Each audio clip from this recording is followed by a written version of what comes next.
You're in the middle of the Sahara Desert, 10,000 years ago. But hold on, this isn't a desert. It's a lush green savanna, teeming with life, with herds of wild animals grazing alongside endlessly flowing rivers. Hard to picture? Well, that's what Northern Africa looked like before everything changed. If you're hooked on uncovering ancient mysteries like this, hit that subscribe button right now and turn on notifications so you never miss out on more epic history dives. Now, what happened to turn that paradise into a sea of sand and, at the same time, spark one of the most extraordinary civilizations ever to exist? The answer lies in a river. A single river that would forever alter humanity's fate. The Nile. As the planet's climate grew drier and more hostile, this waterway became the only lifeline for thousands of wandering communities in increasingly arid lands. It wasn't magic, it wasn't luck. It was a unique blend of geography, climate, and human necessity that forged the birth of Egypt, a civilization that aimed for eternity and, against all odds, achieved it. But let's rewind even further. Long before the pyramids, before pharaohs with their golden crowns, before anything even resembling a city, there were groups of hunters and gatherers roaming what we now know as Egypt. We're talking about the Paleolithic era, a time when daily survival was the only concern. These early inhabitants of Egyptian territory didn't build monuments or worship complex gods. They simply tracked animals, gathered wild plants, and sheltered in caves or temporary camps. Their life was nomadic, shaped by nature's cycles and the seasons. For millennia, this way of life went on without major shifts. Yet something was stirring on the planet. The global climate was starting to transform dramatically. The rains that once nourished the Sahara's grasslands began to dwindle. Little by little, generation after generation, the vegetation receded. Animals migrated or perished. Rivers and lakes that had sustained life for so long dried up under a relentless sun. The Sahara, that vast expanse once green and thriving, became the world's largest desert. So what did those human groups do? They didn't have many options. Either die in the merciless advancing desert or seek refuge in the few places where water still flowed. And there, like a geographic miracle, was the Nile. This extraordinary river, fed by monsoonal rains from Africa's heart, kept flowing north no matter how dry the rest of the region got. For the communities that reached its banks between the 8th and 5th millennia BCE, the Nile meant more than water. It was life itself. The migration to the Nile Valley wasn't a sudden event. It was a gradual process spanning thousands of years. Entire families and clans left their old hunting grounds and settled near the river, discovering that life there could be not just possible, but prosperous. The Nile had a unique feature that set it apart from other rivers. Its annual flooding was predictable. Every year, in the summer months, the waters rose, overflowed the banks, and deposited a layer of extremely fertile black silt on the adjacent lands. When the waters receded, they left behind perfect soil for farming. This natural phenomenon would be the key to everything. But to harness it, those early communities had to radically change their lifestyle. They had to stop being nomads and become farmers. And that's exactly what started happening around 5500 BCE, kicking off what historians call the Early Predynastic Period. Picture the first villages springing up along the Nile. They weren't big, maybe just a handful of homes made from mud, reeds, and branches. But they were permanent. People no longer chased wild animal herds. Now they grew their own food. Wheat and barley were the first crops, seeds likely brought from the Mediterranean Levant. Flax was also cultivated, providing fibers for cloth and ropes. Alongside this, some animals were domesticated. Goats, sheep, pigs, and cattle went from being hunted prey to life companions, offering meat, milk, leather, and labor. This shift to settled agriculture had profound effects. Villages grew. Families could store surplus grain, meaning not everyone had to focus on food production. Some could specialize in pottery, others in stone tools, others in trade. Division of labor emerged, and with it something inevitable: social differentiation. Not all community members had the same wealth or status. Some amassed more resources than others. Some controlled better land or more livestock. And these differences showed even in death. In Upper Egypt, a culture known as Badarian left clear evidence of this emerging hierarchy.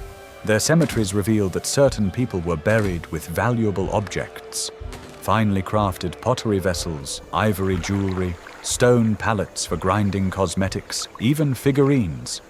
Others, meanwhile, were buried with almost nothing. But beyond material inequality, these burials tell us something deeper: belief in the afterlife. The Badarians didn't see death as the absolute end. If they placed objects with the deceased, it was because they believed those items would be useful in some form of existence beyond.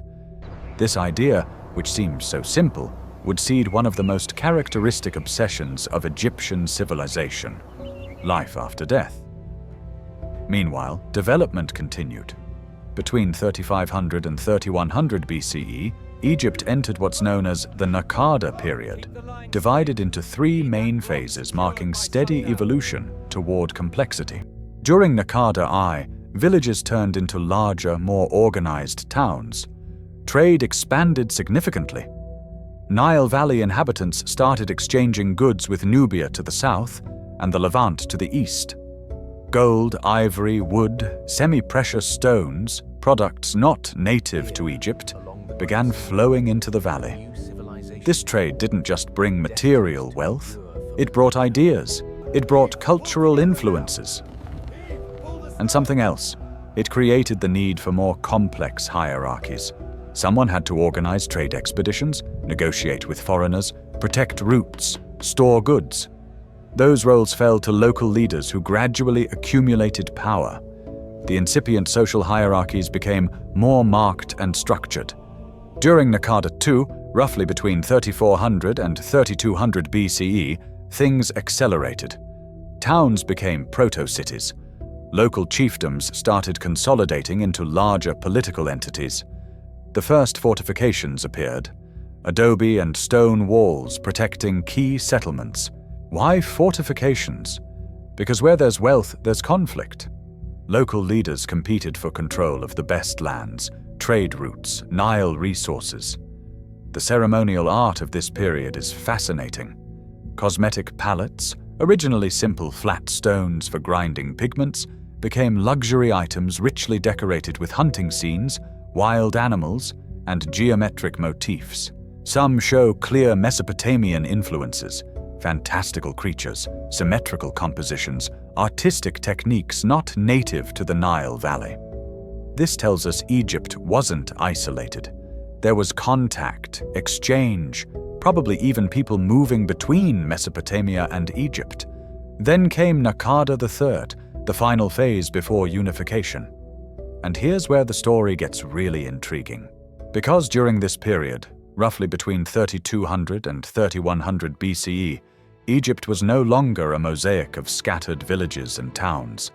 It had polarized into two major competing kingdoms: Upper Egypt in the south, with its capital at Hierakonpolis, known in ancient Egyptian as Nekhen, and Lower Egypt in the north, in the delta, with its capital at Buto, called Per.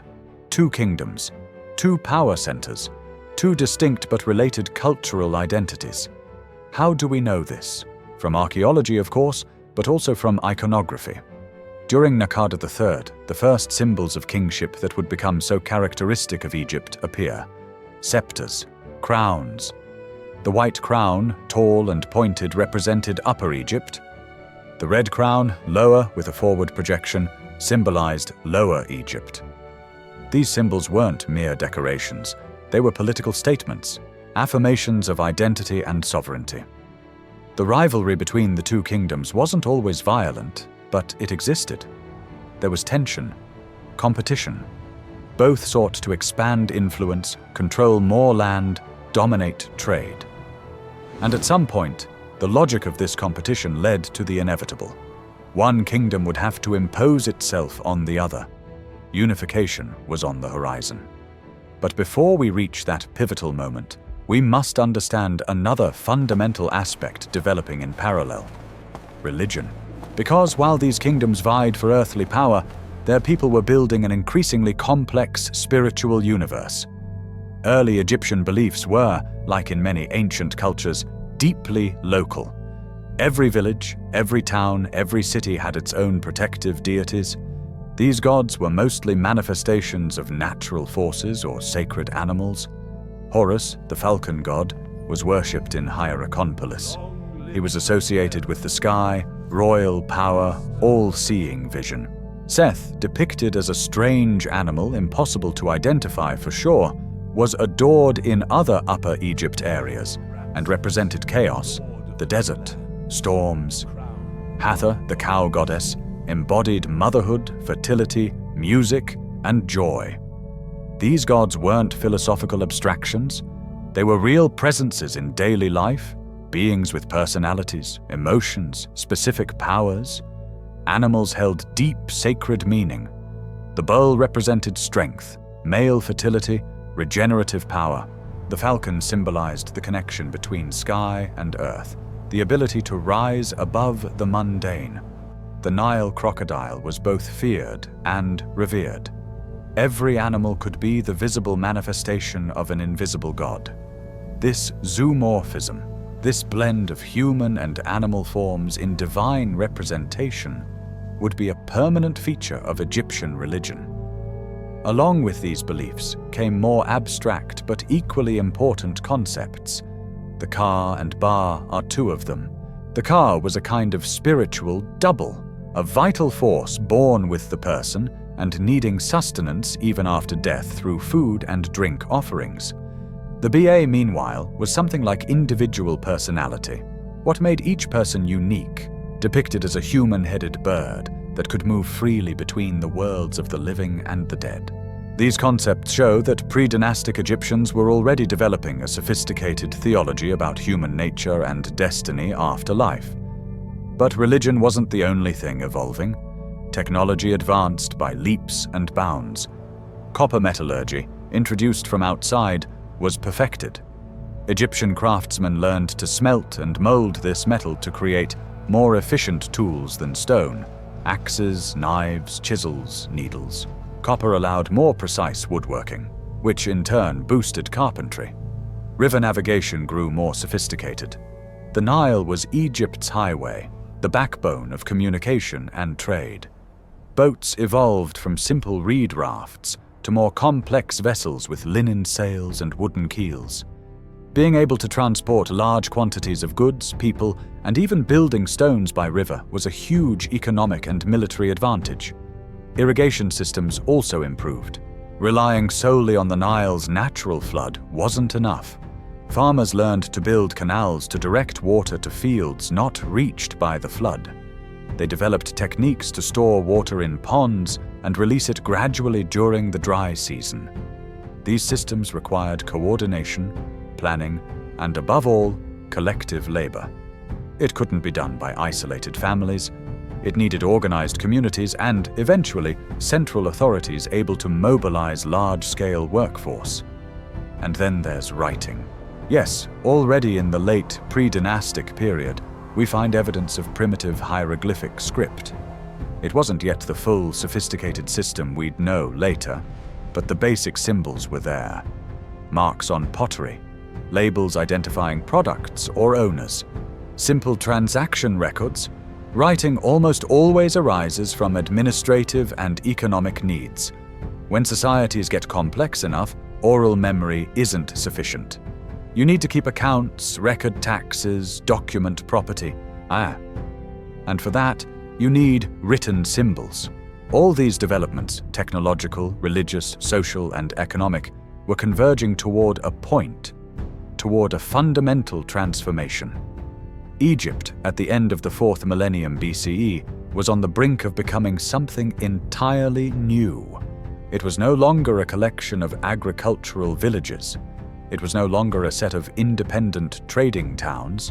It was, in fact, two rival kingdoms with increasingly complex political structures, well-defined ruling elites, interdependent economies, and a shared culture that nonetheless recognized significant regional differences. Upper Egypt and Lower Egypt, the south and the north, the land of the White Crown and the land of the Red Crown. Two halves of a whole that didn't yet exist but was destined to be born. Because the Nile, that extraordinary river, respected no political borders. It flowed from south to north, irrevocably connecting both regions. And whoever controlled the entire Nile, from the cataracts of Aswan to the Mediterranean delta marshes, would control the region's greatest wealth: water, fertile land, trade routes. Geographic and economic logic pushed toward unification. But unification doesn't happen on its own. It requires political will. It requires military force. Above all, it requires a leader ambitious and capable enough to envision a united Egypt and make that vision reality. And that leader was about to emerge. At the end of Naqada III, tensions between Upper and Lower Egypt reached a critical point. Southern leaders, from their power base in Hierakonpolis, looked north with a mix of admiration and greed. The delta was rich, fertile, vast.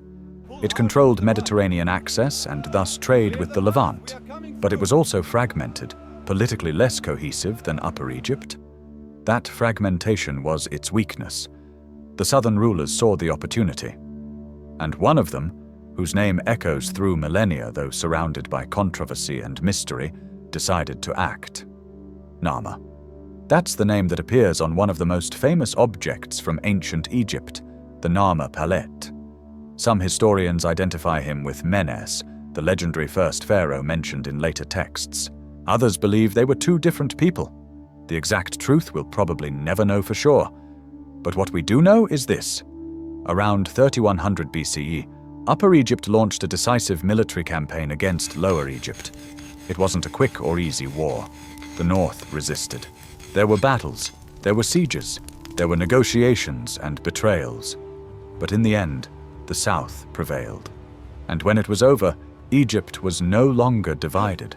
For the first time in its history, the Nile Valley from Aswan to the Mediterranean was under a single government, a single crown, a single ruler who now bore a new title: Pharaoh. That word, pharaoh, came later, derived from per-ah, meaning great house or palace. But the concept was there from the start.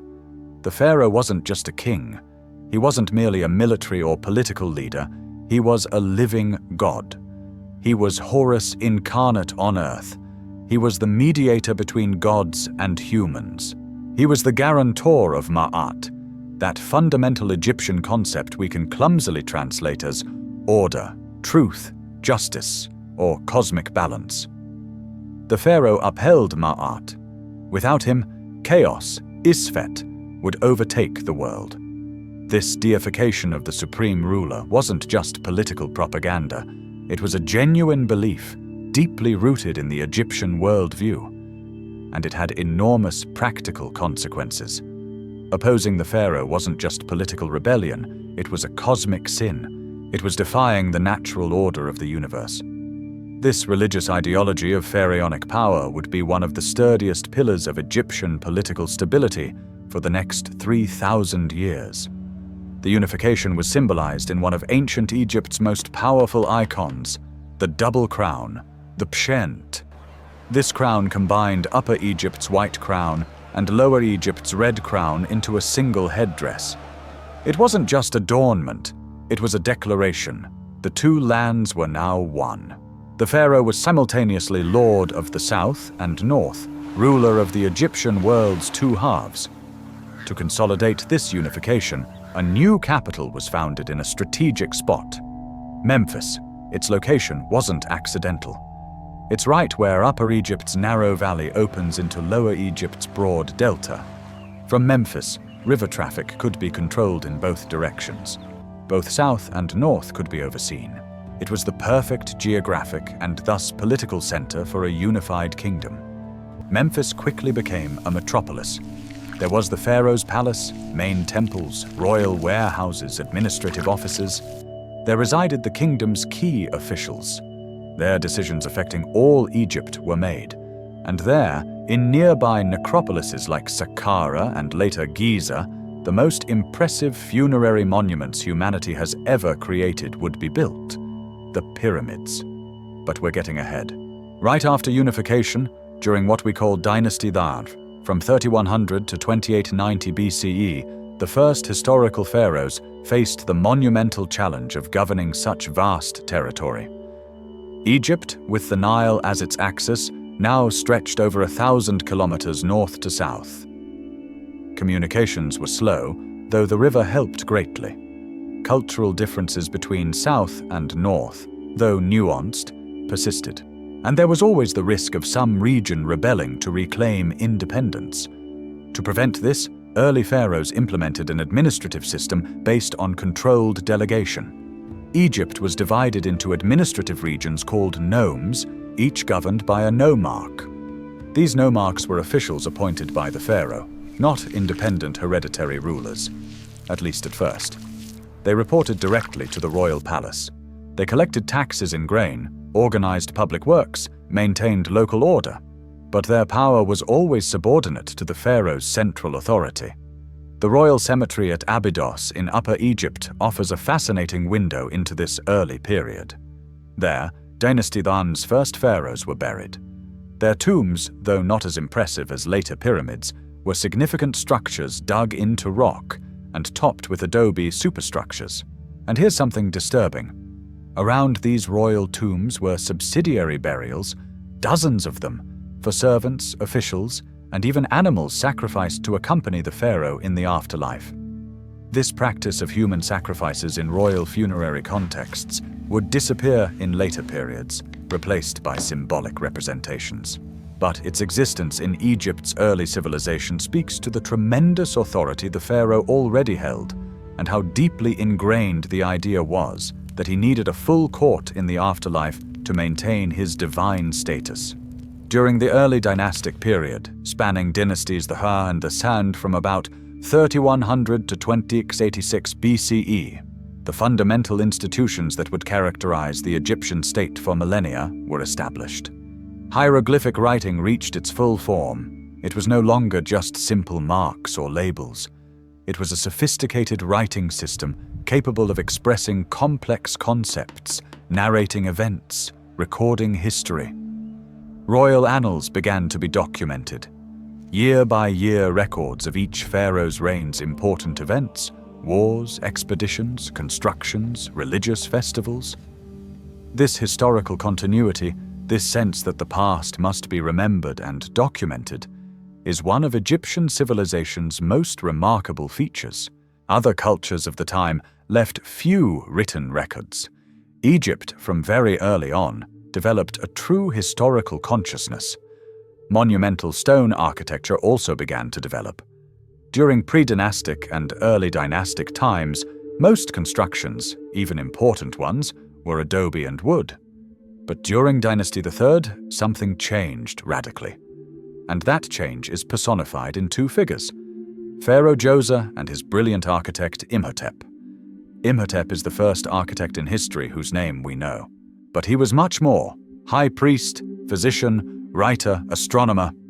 He was so revered that centuries after his death, he was deified. And his greatest achievement was designing and building Djoser's Step Pyramid at Saqqara, near Memphis. This pyramid, built around 2667 BCE, was humanity's first monumental stone structure. It didn't appear from nowhere. It evolved from mastabas, the flat-roofed rectangular tombs used until then. What Imhotep did was stack 6 decreasing mastabas on top of each other, creating a stepped structure about 60 meters tall. Why this shape? It probably represented a symbolic staircase the deceased pharaoh could use to ascend to the heavens and join the gods. Or maybe it symbolized the primordial mound of creation, the first piece of land emerging from the chaotic waters of Nun at time's beginning, according to Egyptian mythology. Whatever the exact symbolism, Djoser's Step Pyramid marked the start of an era, the Pyramid Age, the Old Kingdom. The Old Kingdom, spanning roughly 2686 to 2181 BCE, represents the peak of pharaonic power. During this period, the pharaoh's central authority reached its maximum.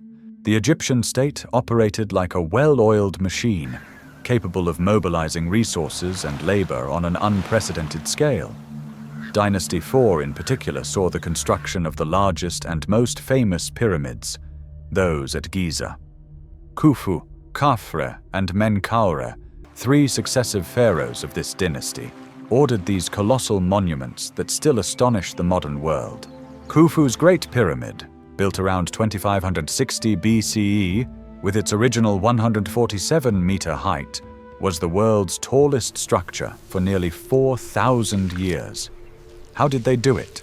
How did a Bronze Age civilization, without modern machinery, complex pulleys, or knowledge of the wheeled axle for heavy transport, move and place multi-ton stone blocks with millimeter precision?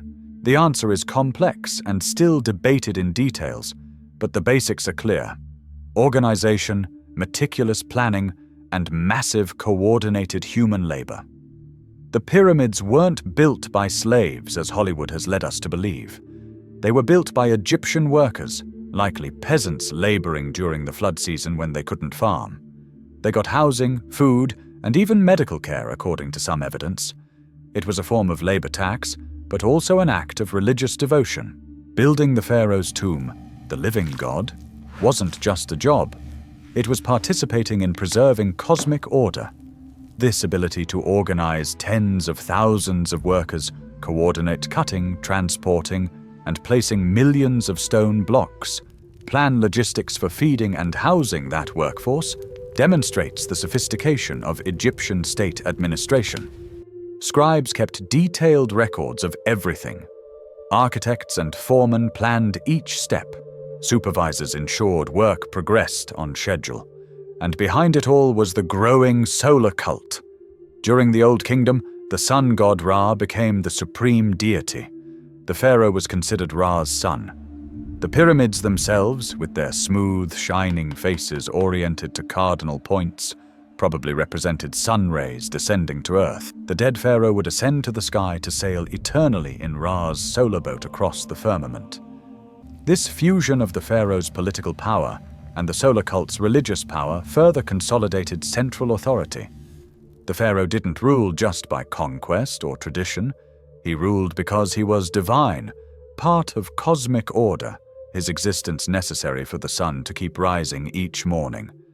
But the Old Kingdom wasn't just pyramids and all-powerful pharaohs. It was also the full development of what we might call Egyptian civilization in all its characteristic aspects. The concept of Ma'at became central. Ma'at was more than justice or truth. It was the universe's right order, balance between opposing forces, harmony that must be maintained to avoid chaos. The pharaoh was Ma'at's guardian, but all Egyptians had responsibility to live by its principles. Duality became a fundamental organizing principle of Egyptian thought. Upper and Lower Egypt, life and death, order and chaos, day and night, flood and drought. Egyptians saw the world in terms of complementary and opposing pairs that must be kept in balance. This way of thinking reflected in their art, religion, politics. The Nile remained, of course, the heart of everything. Its annual flood cycle, called Akhet, was followed by the growing season, Peret, and then harvest, Shemu. This natural cycle set Egyptian life's rhythm. Religious festivals aligned with it. The calendar was based on it. The economy depended entirely on it. Egyptian cosmogony was elaborated in detail. According to the Heliopolitan myth, at first there was only Nun, the primordial ocean of chaotic waters. From this, Nun emerged the creator god Atum, manifesting on the primordial mound. Atum, failing alone, created the first divine pair, Shu, air, and Tefnut, moisture. From them came Geb, earth, and Nut, sky, and from Geb and Nut came the gods most important to human life, Osiris, Isis, Seth, and Nephthys. The Osiris myth became the most important foundational myth. Osiris, the perfect king ruling Egypt in a mythical golden age, was murdered by his brother Seth out of envy. Seth dismembered Osiris's body and scattered the pieces across Egypt. Isis, Osiris's wife and sister, traversed the land collecting each fragment and, with magic's help, resurrected him long enough to conceive a son. Horus. Osiris then became lord of the afterlife, judge of the dead. Horus, grown up, avenged his father by defeating Seth and reclaiming Egypt's throne. This myth is central because it establishes key concepts. First, that death can be overcome through proper rituals and magic. Second, the pharaoh's legitimacy as Horus's heir. Third, the promise of eternal life for those who die properly and are favorably judged in the afterlife. Fourth, order's eventual triumph over chaos. Old Kingdom Egyptian society was clearly stratified. At the top was the pharaoh, of course, with his royal family. Immediately below came nobility and high officials. The vizier, like a prime minister, nomarchs governing provinces, army generals, high priests of main temples. Then came scribes, a tremendously important class in Egypt. Literacy was rare. Hieroglyphic writing was complex. Scribes kept the state's administrative machinery running. They recorded taxes, documented legal transactions, copied religious texts, logged history. Being a scribe was one of the few paths for upward social mobility for someone not born noble. The priesthood formed another privileged class. Temples weren't just worship places. They were huge economic centers owning vast lands, artisan workshops, warehouses full of goods. Priests managed this wealth and performed daily rituals to keep the gods happy. The army protected borders and conducted expeditions to Nubia, Sinai, and the Levant for resources Egypt didn't produce. Cedar wood from Lebanon, copper from Sinai, gold and ivory from Nubia. Though during the Old Kingdom Egypt wasn't particularly militaristic compared to later periods, the army was an important institution. And at the base of this social pyramid were peasants, the vast majority of Egypt's population. They farmed fields, tended livestock, built public works. Their life was hard, marked by constant work and tax demands in grain and labor, but they also shared collective pride in belonging to Egypt, that special land protected by deserts on both sides, blessed by the Nile, ruled by a living god. The tax system was the state's economic backbone. Each year after harvest, royal officials toured the country, assessing each farm's production and collecting the due percentage in grain. This grain was stored in huge state granaries and used to feed officials, priests, construction workers, and as reserves for bad harvest years. This system worked because the Nile was reliable. The flood came every year. Crops were generally abundant. There was enough surplus to sustain a non-productive elite class and undertake monumental projects, but it also meant any disruption to the Nile's cycle, any series of insufficient or excessive floods, could destabilize everything. Look at what was born on that river's banks. From groups of hunters-gatherers wandering a dying Sahara, agricultural villages emerged. From those villages came towns, then cities, then chiefdoms, then kingdoms. And finally, from those kingdoms' clash and fusion, something unique was born. A centralized state spanning 1,000 kilometers of territory, ruled by a god-king, sustained by an efficient bureaucracy, animated by a complex religion, and capable of creating monuments that would defy time itself. Egypt's foundation wasn't an event. It was a process lasting millennia. But when it culminated around the start of the 3rd millennium BCE, the result was extraordinary. It was a civilization that achieved a level of organization, complexity, and cultural ambition unmatched in its time. And it was just getting started. Year 3100 BCE, Upper Egypt has assembled its army.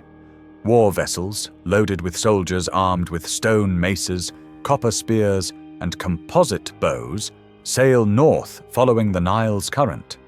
Their goal is clear: conquer the delta, subdue Lower Egypt, unify the two lands under one crown. But who leads this decisive campaign? Who is the man about to change history's course forever? His name appears on one of ancient Egypt's most enigmatic and fascinating objects, the Narmer palette. This piece of dark green schist, about 63 centimeters tall, was discovered in Hierakonpolis in the late 19th century. And on its two carved faces is encoded the foundational moment of pharaonic Egypt. But here's the mystery. Later Egyptian texts speak of Menes as the first pharaoh, the legendary unifier, yet that name doesn't appear in any contemporary archaeological record. The name that does appear again and again is Narmer. Are they the same person? Is Menes a title or posthumous name? Or were they two different rulers whose feats merged in collective memory? Historians debate this endlessly. Some argue Narmer and Menes are indeed the same.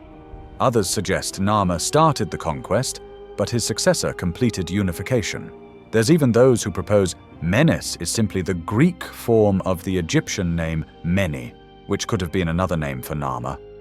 The truth is, we'll probably never know for absolute certain.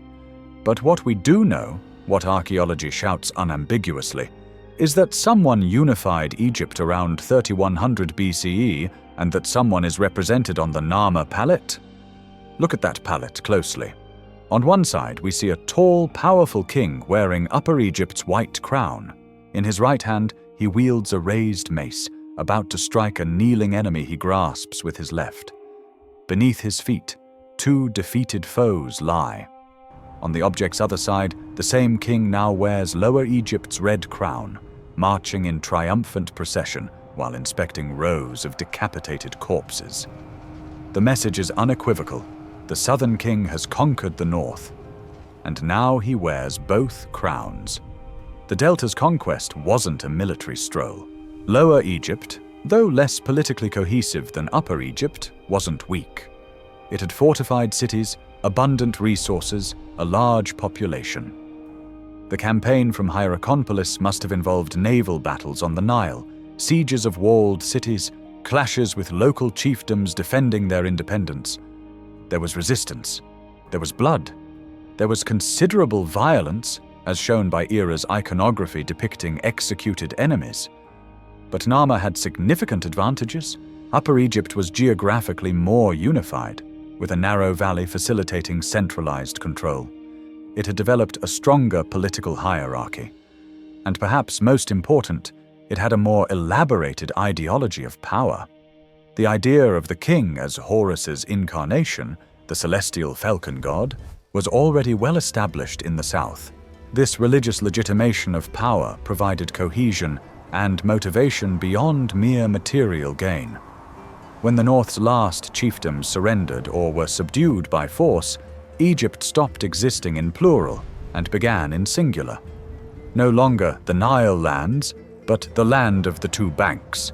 The two lands, Kemet in ancient Egyptian, and for the first time in humanity's documented history, territory of this magnitude came under a single centralized government.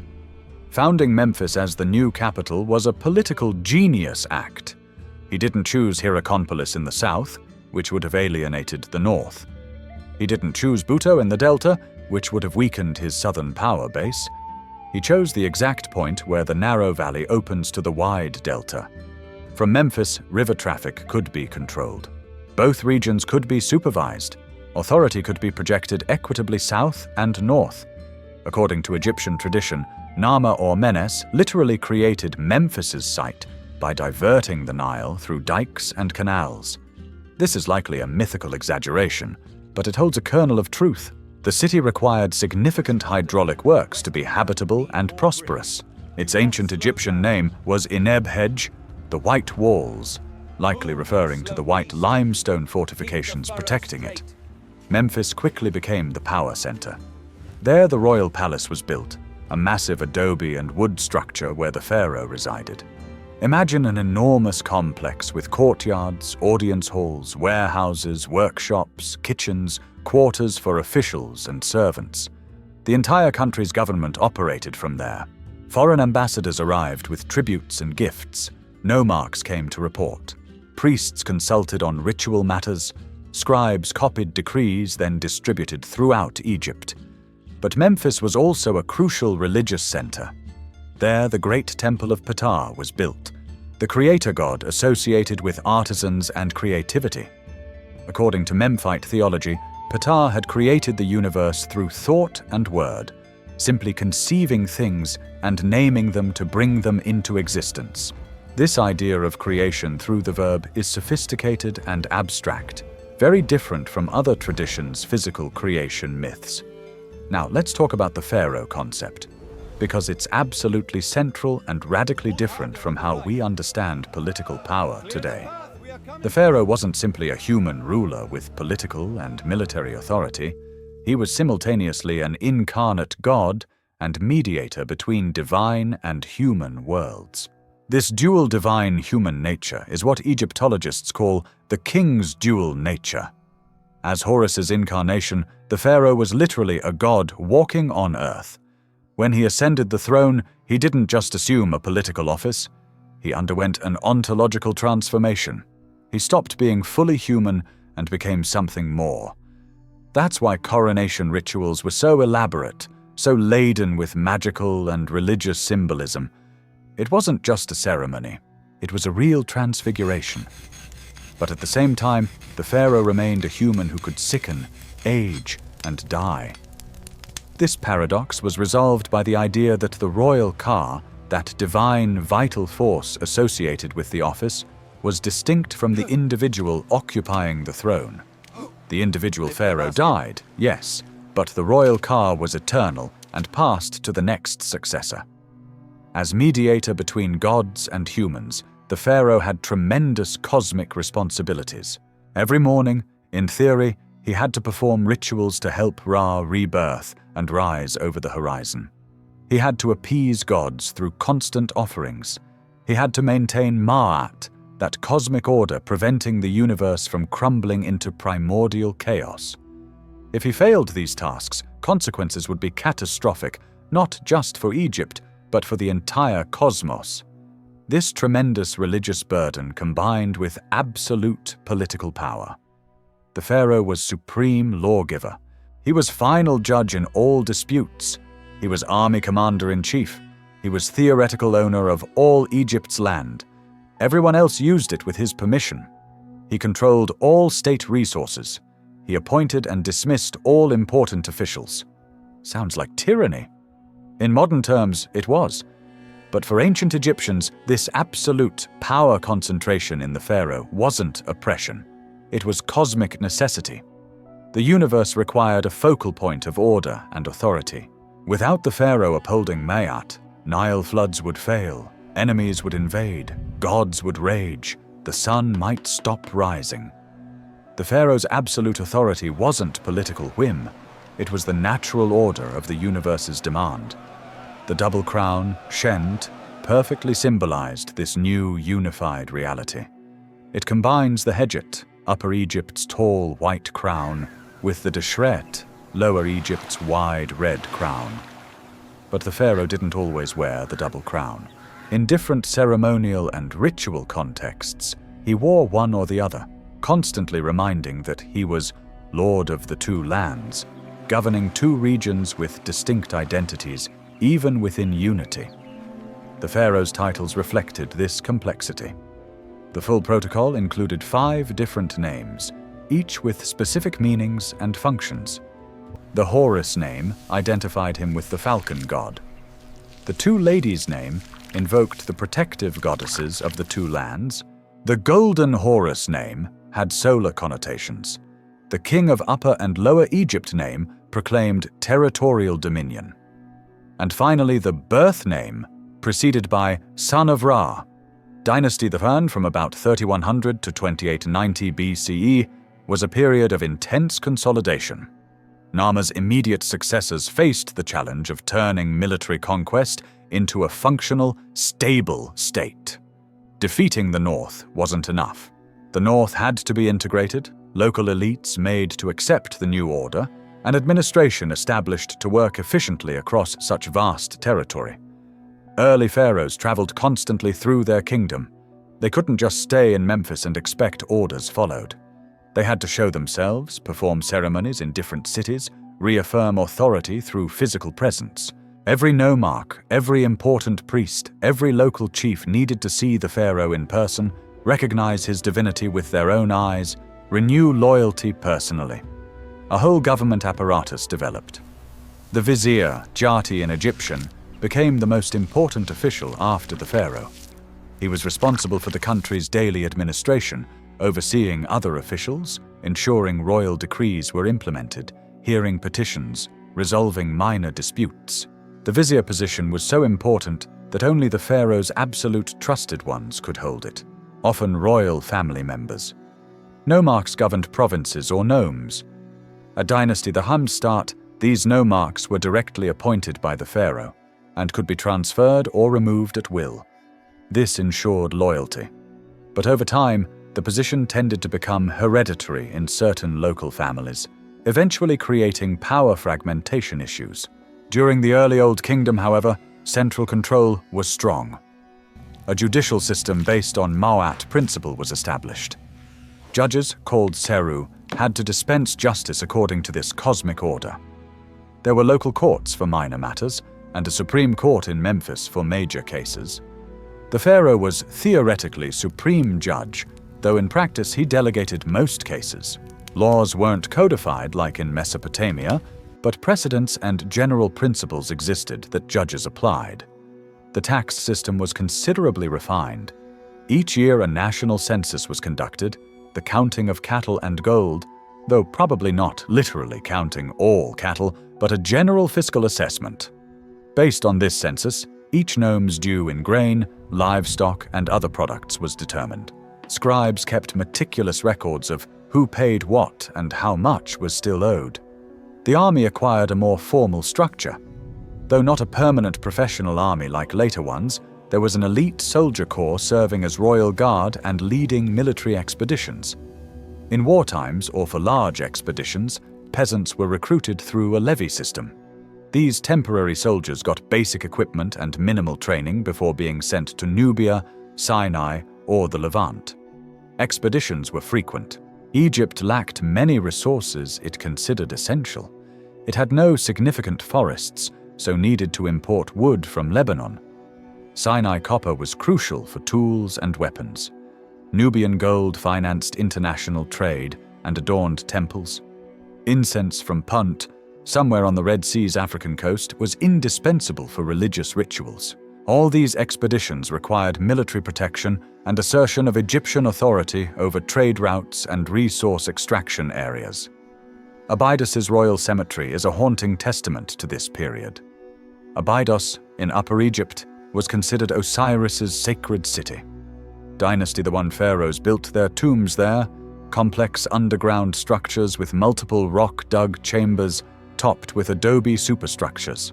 The tombs were filled with extraordinary funerary goods, alabaster vessels, ebony furniture with ivory inlays, gold and semi-precious stone jewelry, copper tools, ceremonial weapons. But most disturbing are the subsidiary burials surrounding each royal tomb. Hundreds of smaller graves contain remains of servants, officials, artisans, even dogs and lions. All were interred at the same time as the pharaoh. Evidence strongly suggests they were sacrificed to accompany him to the afterlife.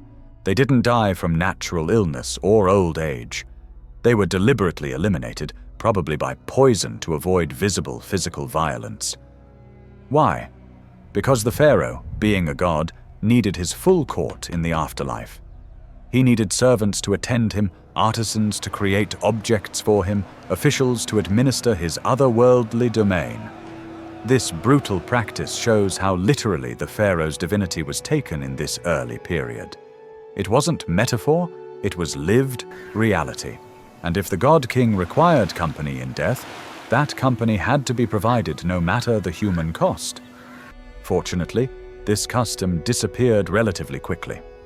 By Dynasty III, actual human sacrifices were replaced by symbolic representations: servant statuettes, court personnel wall paintings, written name lists.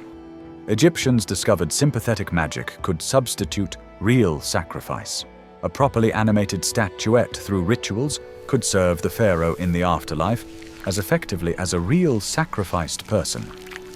This was more humane, of course, but also more practical. It preserved valuable labor for the living world. Hieroglyphic writing reached full maturity during the Early Dynastic Period. Hieroglyphs weren't simply pictograms where each image represents the shown thing. They were a sophisticated writing system combining logograms, where a sign represents a whole word, with phonograms, where a sign represents a sound, plus determinatives, unpronounced signs indicating a word's semantic category. This system allowed precise expression of complex ideas. Scribes could record not just goods and tax lists, but historical narratives, religious texts, literature, official correspondence. Dynasty the Huns Egypt already had written records of each reign's important events. These royal annals were carved in stone and kept in temples, creating continuous institutional memory. The Palermo stone, though fragmentary, preserves parts of these early annals. For each year of each pharaoh's reign, it records the most important event. Year of the Nubians' defeat, year of such god's temple construction, year of the flood measuring so and so. This practice of year-by-year annals is extraordinary. Few ancient civilizations had this precise chronology sense and historical continuity. Temples began multiplying across Egypt. Each major god needed a house, a sacred enclosure where their spirit dwelled, and priests performed daily rituals to keep them fed and content. These primitive temples were relatively modest compared to later colossal complexes, but already followed a basic pattern, a closed sacred area with increasingly private rooms culminating in the sanctum sanctorum where the god's statue resided. Daily temple rituals followed an established routine. Each morning, the high priest, acting as pharaoh's representative, entered the inner sanctuary. He awakened the god's statue with chants. He ritually washed it. He dressed it in clean cloths. He applied cosmetics and perfumes. He offered food and drink, bread, beer, meat, fruits. Then he sealed the sanctuary until next day. These rituals weren't symbolic. Egyptians genuinely believed the god's spirit inhabited the statue and needed regular physical care. Dynasty II, ruling roughly from 2890 to 2686 BCE, is less known than the first, but equally important for Egyptian state's consolidation. There were occasional tensions, possibly even conflicts between factions supporting different gods. Some pharaohs seem to have favored Seth over Horus, which might reflect political rivalries coded in religious language. But by Dynasty II's end, the system was solid. Institutions functioned efficiently. The economy was prosperous. Borders were secure. The cult of the pharaoh as living god was deeply rooted. Egypt was ready for its next great evolutionary leap. And that leap came with Dynasty III and a man whose name would resonate through millennia. Imhotep. Djoser, Dynasty III's second pharaoh, had the extraordinary fortune of having Imhotep as his chief architect, personal physician, high priest, and principal advisor. Imhotep wasn't royal blood. He was a commoner who rose through brilliance and talent, notable in itself in such a hierarchical society. But his legacy would be immortal. The challenge Djoser posed to Imhotep was to create a tomb surpassing all before, something unequivocally affirming the pharaoh's divinity and power over earth and sky. Traditional mastabas, those flat-roofed rectangular adobe tombs, were no longer enough. Something radically new was needed, and what Imhotep designed changed architecture forever. Saqqara's Step Pyramid began as a traditional mastaba, but then Imhotep had a brilliant idea. Why not stack a smaller mastaba on top? And then another, and another. The result was a 6-level structure rising about 60 meters to the sky. But the truly revolutionary innovation wasn't the shape. It was the material, limestone. For the first time in history, a monumental building was constructed entirely in stone. Why was this so important? Because adobe erodes, wood rots, but stone is eternal. By building in stone, Imhotep was making a statement. This tomb, and by extension the pharaoh resting in it, would defy time itself. They would endure forever. It was architecture as magic, construction as immortality ritual. Djoser's funerary complex at Saqqara was much more than just the pyramid. It was surrounded by a 10-meter-high enclosure wall encasing 15 hectares.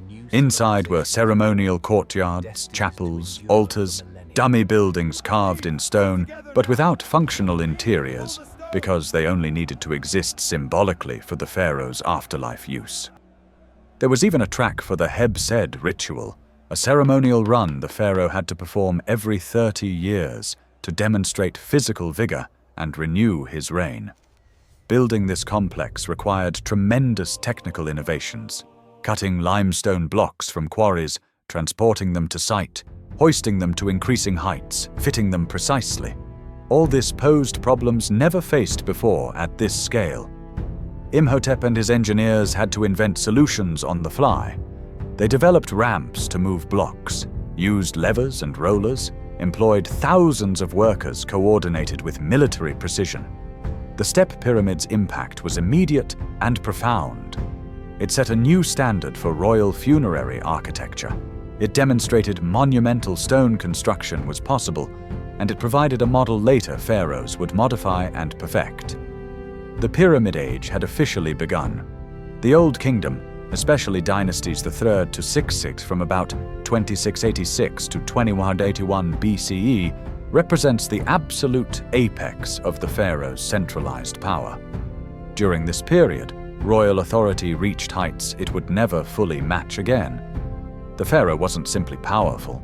He was virtually omnipotent within Egypt's borders.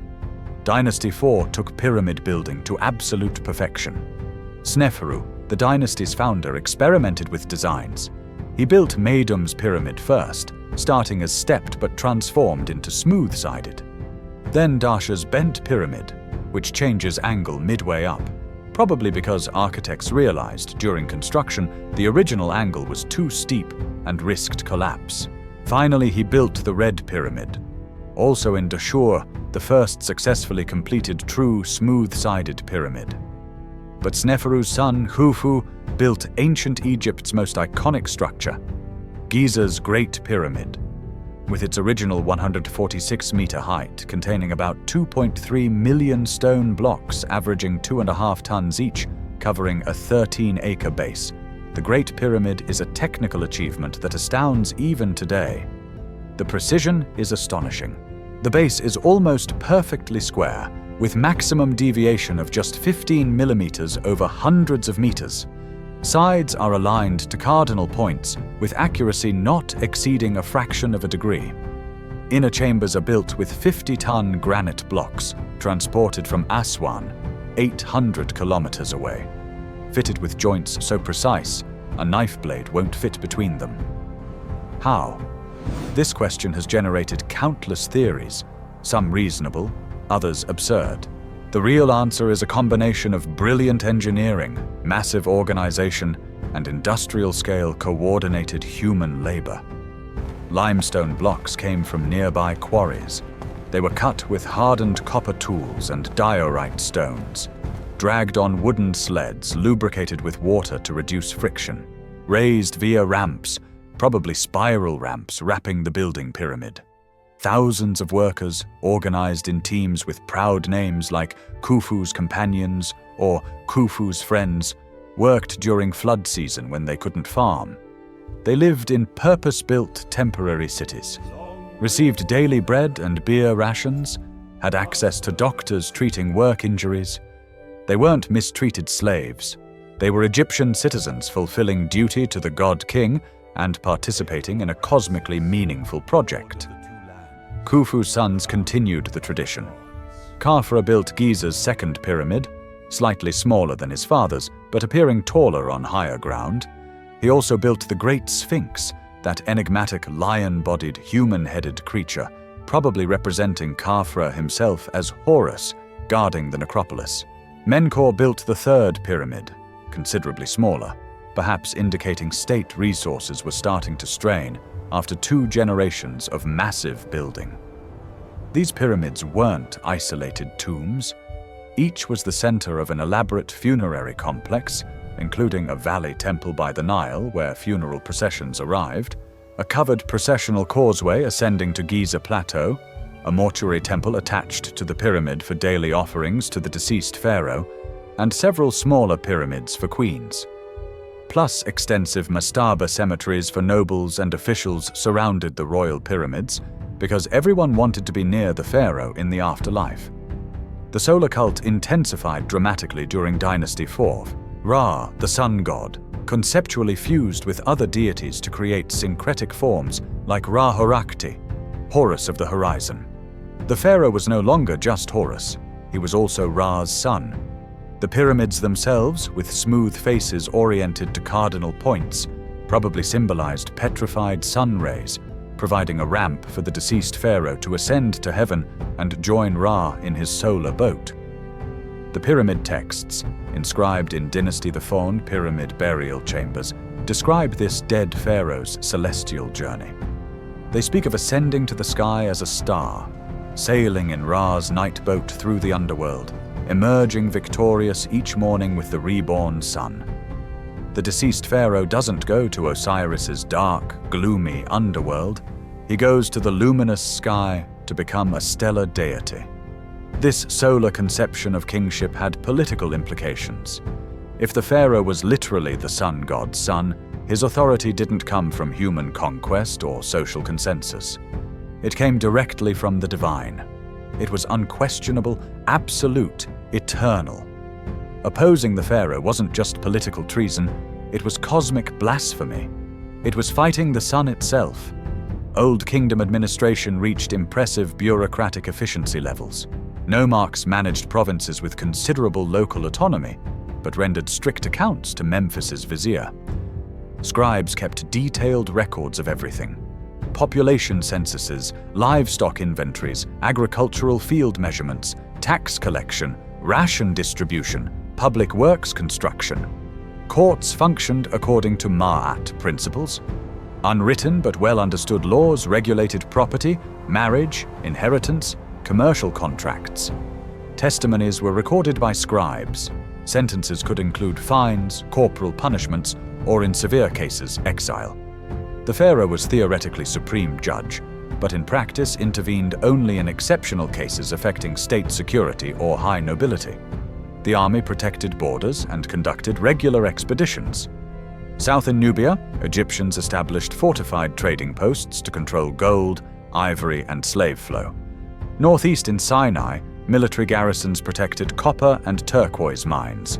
West, patrols guarded desert routes against Libyan tribe incursions.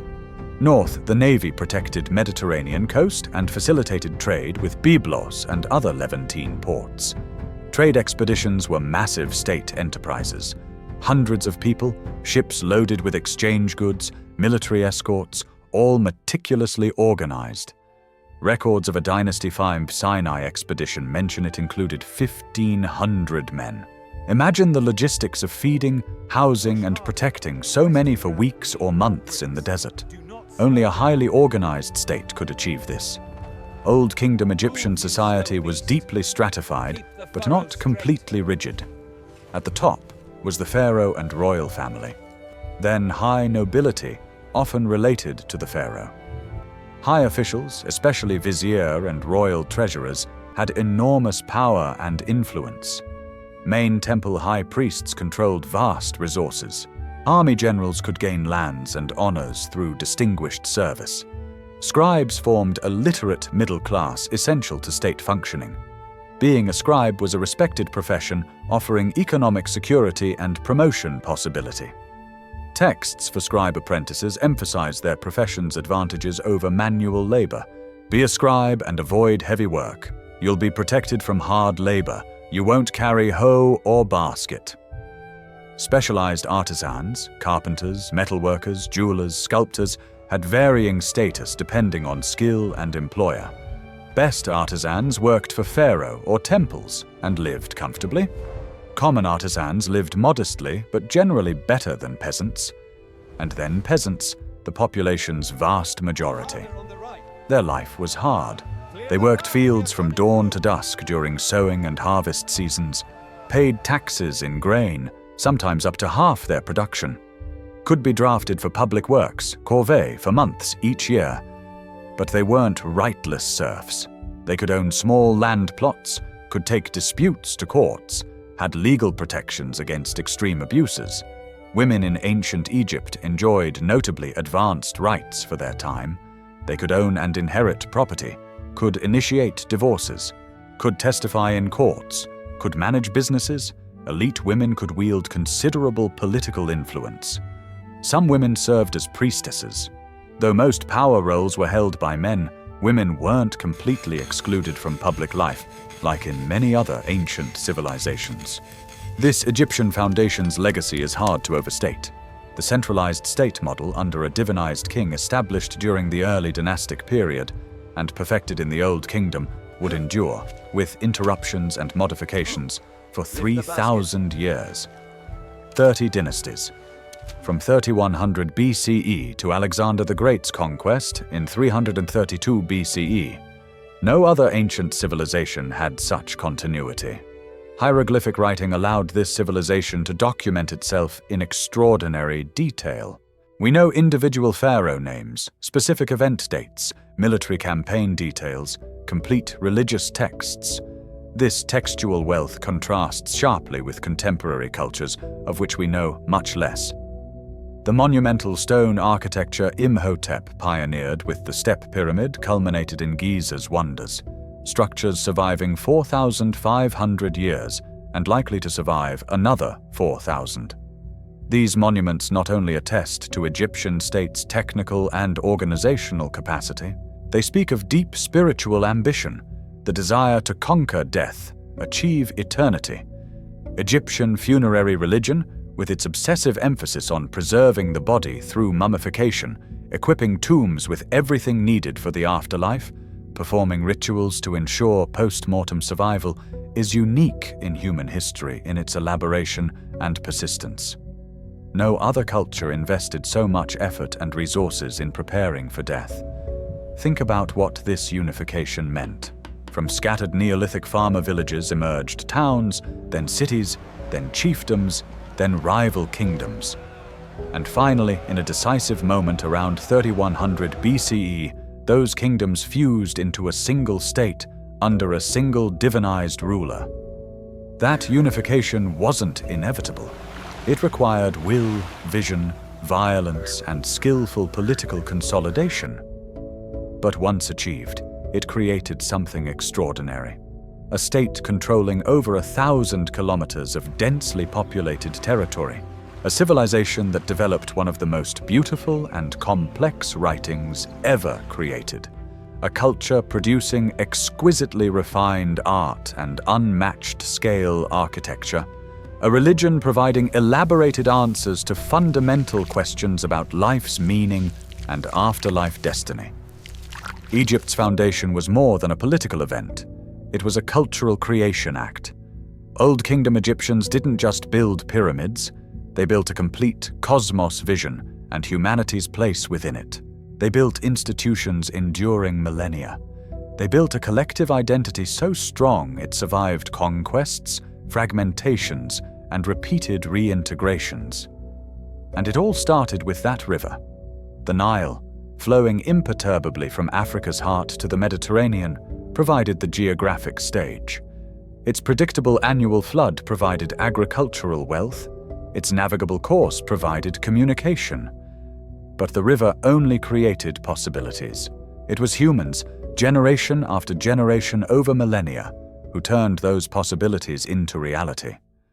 From Paleolithic hunters-gatherers wandering a green Sahara, to Badari's first farmers burying dead with offerings, to Nakada leaders competing for valley control, to Narmer unifying the two lands, to Imhotep designing the first pyramid, to thousands of anonymous workers dragging stone blocks under scorching sun, all contributed to something bigger than themselves.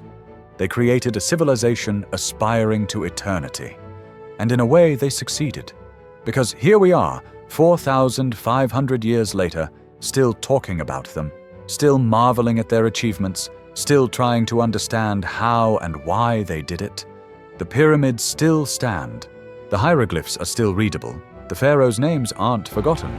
Egypt achieved its immortality.